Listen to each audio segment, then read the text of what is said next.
하사 천지를 만드신 하나님 아버지를 내가 믿사오며 그 외아들 우리 주 예수 그리스도를 믿사오니 이는 성령으로 잉태 하사 동정녀 마리아에게 나시고 본디오 빌라도에게 고난을 받으사 십자가에 못 박혀 죽으시고 장사한 지 사흘 만에 죽은 자 가운데서 다시 살아나시며 하늘에 오르사 전능하신 하나님 우편에 앉아 계시다가 저희로서 산 자와 죽은 자를 심판하러 오시리다. 성령을 믿사오며 거룩한 후회와 성도가 서로 교통하는 것과 죄를 사하여 주시는 것과 몸이 다시 사는 것과 영원히 사는 것을 믿사옵나이다. 아멘. 찬송가 150장 찬양하겠습니다.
기도하겠습니다. 좋으신 하나님 감사합니다. 오늘 또한 우리가 이렇게 모여서 하나님을 예배하고 찬양하게 하여 주심을 감사합니다. 이제 코로나19가 종식될 날을 기다리고 있습니다. 조속히 종식되게 해주시고 또한 1급 감염병에서 2급 감염병으로 전환되어 우리 모두가 마스크를 벗고 살아갈 수 있는 그 시간이 빨리 오게 하여 주시옵소서. 또한 전쟁과 기근이 전 세계를 뒤덮고 있습니다. 전쟁으로 인하여 많은 사람들이 죽어가고 다쳐가고 또한 경제는 엉망이 되어서 곡물값과 사료값과 비료값이 올라 많은 사람들에게 어려움을 주고 있습니다.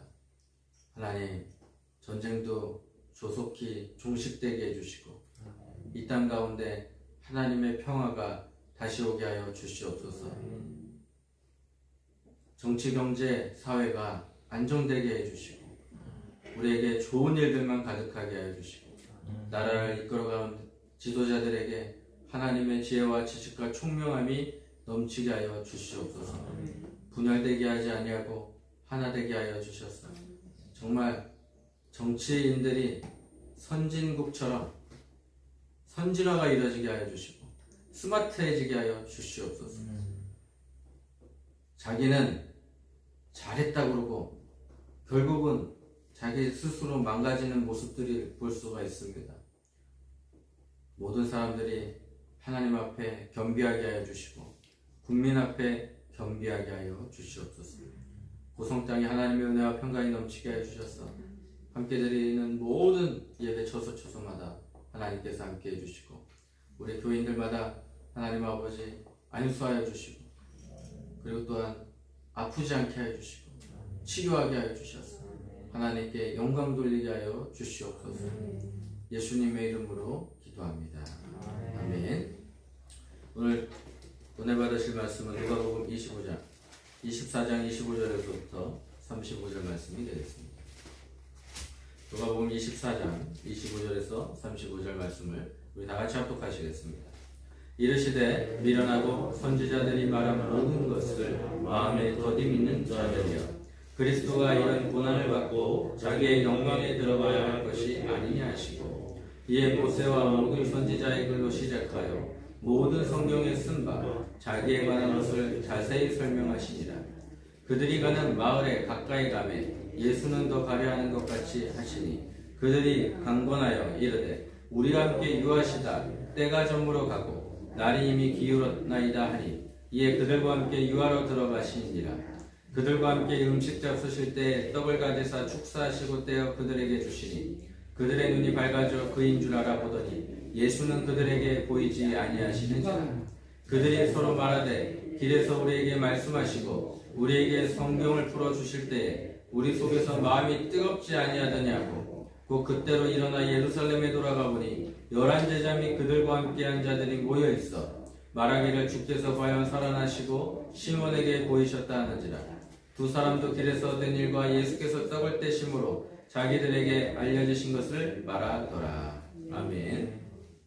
저는 오늘 본문 말씀을 가지고 부활의 주를 만난 사람이라는 제목으로 같이 말씀을 나누도록 하겠습니다.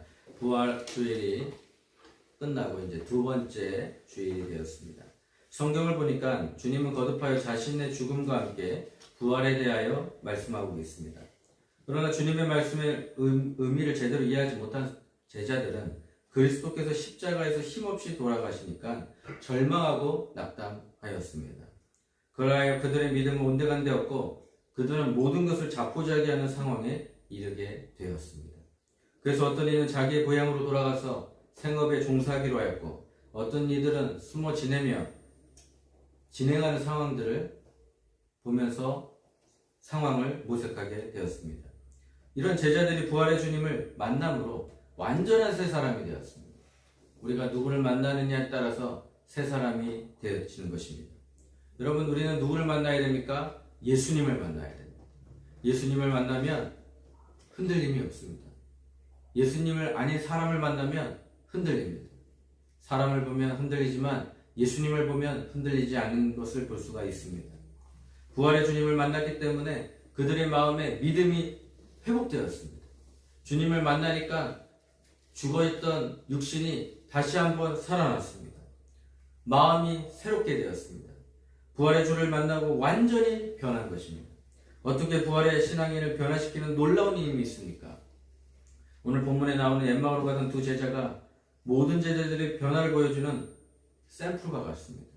그러므로 오늘 이 시간에 엠마오로 가던 두 제자의 변화된 모습을 통해 부활의 신앙이 우리들에게 어떻게 오고 있는지를 살펴보도록 하겠습니다. 첫 번째는 예수님을 만나면 식었던 믿음이 회복됩니다.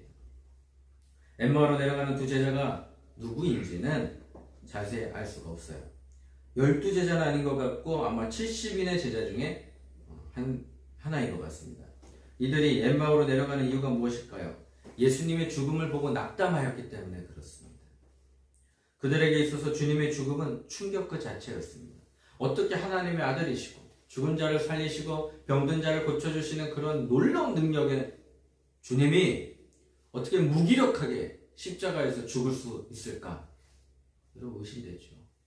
어떻게 저렇게 죽을 수가 있지? 손도 안 쓰고 죽어. 반항도 안 해. 소리라도 질러보고. 그리고 예수님을 따랐던 사람들이 얼마나 많습니까? 여러분 예루살렘 입성했을 때 호산나 다윗의 아들이여 종려나무 가지를 흔들고 나귀를 타고 들어오실 때 수천 명의 관중들이 환호를 하고 소리를 질렀단 말이에요. 그래서 예수님이 여봐라 그러면서 쟤네들을 쓸어버려라 그러면 사람들이 군중들이 합세해가지고 무기를 들고 로마의 군사들과 대치할 정도로 힘이 막강한 정치력을 갖고 있었던 예수님이었어요. 근데 예수님은 그러지 않았다는 거죠. 예수님은 그러한 능력이 있음에도 불구하고 그러지 아니하셨어요. 이게 참 중요한 포인트입니다. 우리가 이렇게 살다 보면은 힘이 생길 때가 있습니다. 힘이 생길 때가 있는데 그 힘을 사용하지 아니하고 하나님의 방법대로 살아가기를 선택하는 겁니다. 우리가 때로는 어떤 위치에 있어서 결정할 수 있는 자리에 앉아 있을 수가 있습니다. 근데 그럴 때 자기의 힘을 과시하는 것이 아니라 하나님의 뜻을 구하는 것입니다. 우리 주수내원에서 제일 힘이 센 사람이 누굽니까? 자치회장 아닙니까? 자치회장이 제일 힘이 세요. 자치회장이 힘이 센데 이 회장이 권력에 눈이 멀어가지고 우리 임정자 집사님을 뇌물로 수술을 하여 뒤로 빵을 2개씩 받아 먹든가 자치회장으로 모든 이권에 개입하여 남들 라면 하나씩 줄 때 자기는 3개씩 받아가고 근데 그걸 누가 선택을 했느냐? 그 사람이 선택한 거예요. 그 사람. 하나님께서 원하시는 것은 어떤 것일까요? 그 자리에 위치가 있을 때 그런 걸 선택하는 것이 아니라 하나님의 뜻에 맞게끔 살아가는 것을 선택한 것입니다. 예수님도 그렇게 하고도 남을 정도로 큰 힘을 갖고 있었어요. 근데 그렇게 하지 않았다는 거죠. 그래서 성경에 보면 우리가 겸비하라 그렇게 얘기합니다. 겸비가 무엇이라고 얘기했습니까? 겸손. 예수님을 만난 사람들은 겸손했습니다. 겸비했습니다. 그래서 하나님을 만난 사람들은요 온유한 사람들이었습니다. 그들은 주님께서 부활하셨단 말을 2번씩이나 들었는데도 믿지 않았어요. 이미 믿음이 식어버린 사람들에게 귀에 들어올 수도 있겠습니까? 믿음이 식어버린 사람은요 어떤 말을 해도 듣지 않습니다. 그래서 믿음이 다시 한번 회복되어져요. 주님의 부활에 대한 다른 사람들의 증언을 믿을 수 없기 때문에 공허한 소문에 불과했던 것입니다. 하지만 이들은 한순간에 달라졌습니다. 그들은 엠마오로 향하던 발걸음을 돌려 다시 예루살렘으로 와서 다른 제자들에게 주께서 살아나셨다 그렇게 증언하였습니다. 하지만 이들은 한순간에 달라졌죠. 왜 그렇게 돌변하게 되었나요? 무엇이 싸늘하게 식었던 그들의 믿음에 생명력을 부어 넣어 주셨겠습니까? 그것은 부활하신 주님을 직접 만났기 때문입니다. 그렇습니다. 부활의 주님과의 만남이 두 제자의 식었던 믿음에 생명의 불을 지펴 주신 것입니다. 부활신앙은 식었던 믿음을 회복시켜줍니다. 여러분의 믿음이 식어 있습니까? 오늘 이 시간에 믿음을 다시 한번 회복하는 그러한 능력을 맛보게 하여 달라고 기도하셔야 될 줄 믿습니다. 두 번째는 무엇입니까? 사라졌던 소망이 회복됩니다. 사람은 다 모든 사람들이 소망이 있습니다. 나는 무엇이 되고 싶어요? 나는 무엇을 갖고 싶어요? 나는 뭘 하고 싶어요? 그래서 우리가 메모를 하는 게 참 중요하대요. 메모. 나는 어떻게 살 것인가? 제가 개척하기 전에 나는 교회를 어떻게 꾸밀 것인가? 메모지에다가 탁 놓고 그림. 그러면 목양실을 어떻게 놓고 그 다음에 예배실은 어떻게 배치를 하고 그렇게 매일같이 그렸어요. 그리고 매일 썼어요. 여러분 쓰면은 기적이 일어나게 되어 있어요. 소망이 반드시 이루어지게 되어 있어요. 우리 구소 형제님이 이제 나가서 살려고 준비를 하고 있대요. 네. 아멘이요? 많았어. 네, 아멘이니까 아멘하고 얘기 안 하고 자꾸. 아멘. 네, 아멘이래요. 네, 나갈 거래요 이제. 나가서 행복하게 살 거예요. 그러면 내가 무엇을 준비해야 되지? 우리 집에는 뭐가 있어야 될까? 우리 집에 냉장고가 있어야 되나? 냉장고 다 있겠지. 그러면 또 뭐가 필요할까? 아유, 이불이 필요하겠네. 이불은 어디 가서 사야 돼? 그러면서 막 적는 거야. 이렇게 쭉쭉쭉쭉 적어요. 적어. 그래서 적고 나면은 한번 이렇게 시장 조사도 해보는 거죠. 밖에 나가가지고 어느 집이 싼가? 어느 집이 비싼가? 어느 집이 좋은 이불을 갖고 있는가? 그러면서 시장 조사도 하고. 그리고 여러분, 우리가 전도 여행을 갈 때도 어떻게 전도 여행을 가냐면 먼저 정탐꾼이 가요. 그래서 리서치를 합니다. 리서치가 뭐냐면 그 교회, 선교지 교회를 중심으로 주변에 무엇이 있는가. 요즘은 구글 맵이나 네이버 지도를 보면 주변에 뭐가 있는지 다 보여요. 위성으로도 보이지, 그 다음에 도로 뷰를 통해서도 보이지, 다 봅니다. 그걸 보면서 내 주변에 무엇이 있는지, 그 다음에 무슨 일을 할까요? 내 주변에 누가 살고 있는지, 그러면서 그들이 필요한 게 무엇인지 알아보는 거죠. 그런데 내 주변을 돌아보려면 어떻게 해야 될까요? 우선 나부터 건사하고 난 다음에 주변을 볼 수가 있습니다. 나도 힘든데 누구를 돌아볼 수 있겠어요? 첫 번째는 다른 사람의 이웃을 살펴보려면 내가 잘 지내고 있어야 됩니다. 자기가 잘 지내고 있고 여유가 있고 넉넉해야 주변을 돌아볼 수가 있습니다. 근데 성경은 뭐라고 얘기하죠? 내 이웃을 내 몸과 같이 사랑하라. 쉬운 것 같습니까? 절대 쉽지가 않습니다. 그래서 우리가 주님을 만나야 돼요. 주님을 만나야 내 이웃을 내 몸과 같이 사랑할 수가 있습니다. 죽은 자를 살리시고 병자를 치유하시는 주님의 모습은 분명 이스라엘을 해방시키고 남음 있는 능력자로 보이기에 충분했습니다. 그래서 제자들은 예수님을 정치적인 메시아로 봤습니다. 예수님이 오시면 로마 군인들 다 본디오 빌라도하고 그 일파들을 다 내쫓을 수 있을 정도의 능력을 갖고 있을 거라고 생각했습니다. 그런데 로마 군병들에게 잡혀버렸어. 그리고 힘없이 처형되고 말았습니다. 그러므로 제자들은 어떻게 했을까요? 낙담할 수밖에 없습니다. 그들에게 소망이 있던 일순간이 사라지고 말아버렸습니다. 그런 예루살렘을 떠나 엠마오로 내려가고 있는 것입니다. 왜? 낙담했기 때문입니다. 그렇다면 어떻게 사라져버린 소망이 다시 회복되었습니까? 그들이 소망이 원천이었던 그리스도께서 살아나셨기 때문에 그렇습니다. 소망의 원천이 누구입니까? 예수님이신 거예요. 예수님이 살아나니까 다시 한번 우리가 회복되어지는 역사가 일어나는 것입니다. 이 세상의 삶이 절망적일지라도 부활신앙을 가진 자는 절대로 낙심하지 않습니다. 왜냐하면 부활신앙을 가진 자들에게는 산 소망이 있기 때문입니다. 여러분, 절망에 빠져있는 분이 있습니까? 부활의 주님을 만나십시오. 그러면 산 소망을 회복할 수가 있는 것입니다. 세 번째는 잊어버린 사명이 회복되어집니다. 여러분, 사명이 뭐예요? 사명은 미션이에요. 미션. 하나님께서 우리에게 주신 미션이 있는데 너희는 가라. 모든 족속에게 가라.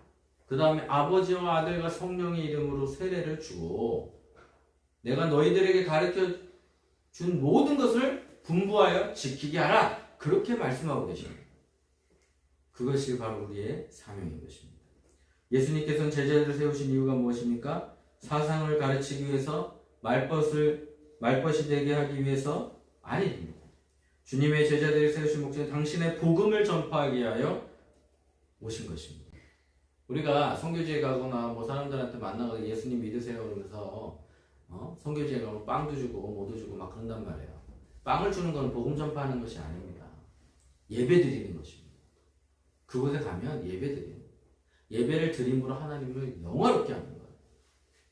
그래서 집에서 예배를 드리고 각 처소에서 예배를 드리면서 예배 드림을 통해서 우리에게 하나님의 역사심이 나타나는 것입니다. 제자들은 주님의 뜻을 받들어 주님의 복음 전파 사명을 잘 감당해야 했습니다. 그런데 십자가에서 죽으심으로 말미암아 자기들한테 미션이 사라진 거예요. 미션이. 예수님을 증거해야 될 미션이 사라졌어요. 그런데 어떻게 됩니까? 예수님을 만나요. 예수님을 만나고 난 다음에 어떤 일이 벌어지죠?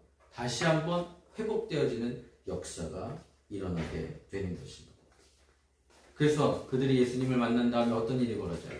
예루살렘으로 가기 시작해요. 예루살렘으로 막 뛰어. 그래서 부활의 주님을 만났습니다. 그렇게 해요. 그랬더니 제자들이 모여서 부활의 주님을 만났다고? 그리고 나서 제자들에게 예수님이 나타나시죠. 그리고 그들이 성령을 받고 난 다음에 복음 전파가 나타나는데, 여러분 베드로가 어땠습니까? 예전에는 그냥 복음 전파를 했는데 베드로가 성령을 받고 난 다음에 3,000명, 5,000명이 찾아왔어요. 그러면 베드로님, 우리가 어떻게 해야 됩니까? 그리고 났더니 뭐라고 합니까? 회개하라. 그리하면 천국이 너희 것이다. 그렇게 말씀하세요. 그리고 예수 그리스도를 믿으라고 얘기해요. 여러분 오늘 우리 이 시간에 회개의 영이 우리 가운데 임하셔야 될 줄 믿습니다. 회개는 무엇입니까? 내가 가지고 있었던 욕심, 내가 가지고 있었던 가치관, 내가 맞고 다른 사람들은 틀리다는 가치관. 그러나 우리는 이제 바뀌어야 돼. 예수님이 옳고 나는 그걸 쫓아간다. 그것이 바로 예수님의 제자가 되는 길입니다. 여러분 혹시 잊고 있는 사명이 있다면 부활의 주님을 만나서 사명을 확보하시기 바랍니다. 많은 사람들이 교회를 다니고 있지만 많은 사람들이 생명 있는 신앙생활을 하지 못하고 형식적인 신앙생활을 하고 있습니다. 그러다 보니 신앙을 저버리고 절망 가운데 빠져서 세상으로 향할 때가 많습니다. 왜 이런 현상이 일어날까요? 부활의 주를 만나지 못한 기독교는 무덤신앙, 무덤과 무덤의 종교와 같습니다. 소망도 없고 사명감도 없습니다. 우리는 부활의 주님을 만나야 되는 것입니다. 엠마오로 향하는 두 제자와 동행하는 부활의 주님은 오늘 우리와 동행하십니다. 여러분 우리가 늘 동행해야 돼요. 예수님과 동행하시길 바랍니다. 그래서 늘 성령 충만하고 재충만하고 능력의 주님을 만나야 됩니다. 오늘 우리와 동행하십니다. 아직도 부활의 주님을 만나지 못한 분이 있습니까? 그리하여 근심과 절망 가운데 계신 분이 있습니까? 부활의 주님을 만나십시오. 그래서 믿음이 생명을 얻고 소망이 살아나며 사명이 뜨거워지는 저와 여러분들 되시기를 예수님의 이름으로 축원합니다. 오늘 이 시간에 우리는요 하나님의 영이 임해야 됩니다. 이제 5월 둘째 주 정도 되면 다음 주 정도 되면 실외에서는 마스크를 벗게 될 것이고 5월 둘째 주 정도 되면 보건복지부 시스템대로 질병관리청의 시스템대로 가면은 1급 감염병이 2급 감염병이 되면 코로나19 약만 먹고 자가격리도 안 하고 그리고 그걸로 끝내고 그리고 출퇴근하는데도 아무 어려움 없고 누가 그러더라고요. 안 걸린 사람들은 아싸래 아싸. 네, 아웃사이더 아싸. 그리고 걸린 사람들은 인싸래 인싸. 하도 많은 사람들을 그냥 만나가지고 근데 그런 거 없습니다. 이제부터 그런 것도 없고 얼마나 건강하면 안 걸리겠어요. 얼마나 건강하면 네, 그게 축복인 줄 믿습니다. 네, 축복이에요. 안 걸리는 게 축복이에요. 사실은 걸려보세요. 후유증이 세요. 후유증 심장이 막 벌렁벌렁 해가지고 얼마나 혼나는지 몰라요. 근데 오늘 우리가 부활의 주님을 만나면 하나님의 은혜가 임하게 될 줄 믿습니다. 우리 말씀을 생각하시면서 우리 다 같이 주여 삼창하고 기도하겠습니다. 주여 주여 주여. 오 하나님 아버지 감사합니다. 아버지 은혜가 임하게 하여 주시고 말씀에 충만함이 있게 하여 주시옵소서. 오 하나님 아버지 이 시간에 성령 하나님께서 함께 하여 주시고 우리가 하나님 아버지 부활의 주님을 만나는 데 감격히 도와주시옵소서. 성령 하나님 이 시간에 성령 하나님께서 함께 하여 주시옵소서. 믿음으로 우리가 기도할 때 놀라운 일이 일어나게 하여 주시옵소서. 말씀으로 회복되게 하여 주시옵소서. 오 하나님 아버지 감사합니다. 아버지 감사합니다. 아버지 감사합니다.